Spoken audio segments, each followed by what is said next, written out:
Imagine a 12-year-old boy holding a sword that looks far too large for him, standing alone against thousands of battle-hardened Imperial soldiers. It's a scene that should end in a quick, forgotten tragedy. Yet this child was the linchpin in one of the most audacious and brutal rescue missions in history. To understand how he got there, we have to look at the year 1303. This is Chittorgarh, a massive, elevated fortress carved into the landscape to be completely impregnable. But the same walls designed to keep an army out also keep the defenders in. Under siege, this masterpiece of defense became an inescapable stone cage. Sultan Alauddin Khalji's imperial army had arrived in overwhelming numbers, smothering the stronghold from every side. The crisis reached a breaking point when Rajput leader Rawal Ratan Singh was captured in the enemy camp. A direct rescue was impossible. A cavalry charge into Khalji's camp would meet a near 100% casualty rate before reaching the king. Brute force would have been tactical suicide. To save the king, the Rajputs needed a masterpiece of deception. They needed Gora and Badal. Gora was a seasoned veteran of the blade. His nephew, Badal, was only 12 years old. Together, they designed a high-stakes tactical heist. Their plan utilized hundreds of covered palanquins, traditionally meant for royal women, but instead of passengers, each one hid elite, heavily armed warriors with weapons stashed beneath the floorboards. They convinced Khalji's forces that this was a royal female entourage arriving to negotiate. Relying on the cultural assumption that these transports were off-limits to searches, the procession moved straight through the enemy checkpoints.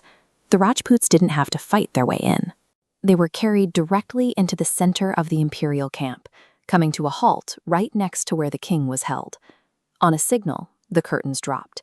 Hundreds of warriors burst from the palanquins, neutralized the guards instantly, and secured Rawal Ratan Singh in a wave of sudden chaos.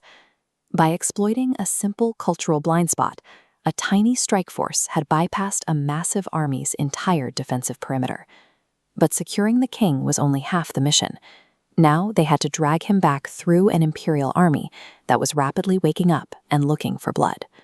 The retreat turned into a terrifying close-quarter slaughter, grinding against heavy metal breastplates and chainmail as the Rajputs were swarmed from all sides. To buy the king a few precious seconds, Gora made the ultimate sacrifice. The veteran stayed behind as the rearguard, fighting off waves of soldiers alone until he fell on the battlefield. While Gora held the line, 12-year-old Badal took command of the vanguard. He ferociously cut a path through the enemy, leading his king through the dust and smoke back to the safety of the fortress. The brilliance of the tactical deception only worked because it was paid for by the blood of a veteran and the lost innocence of a child. The mission was a tactical success. Rawal Ratan Singh was safely behind the walls of Chittorgarh, and the kingdom remained intact.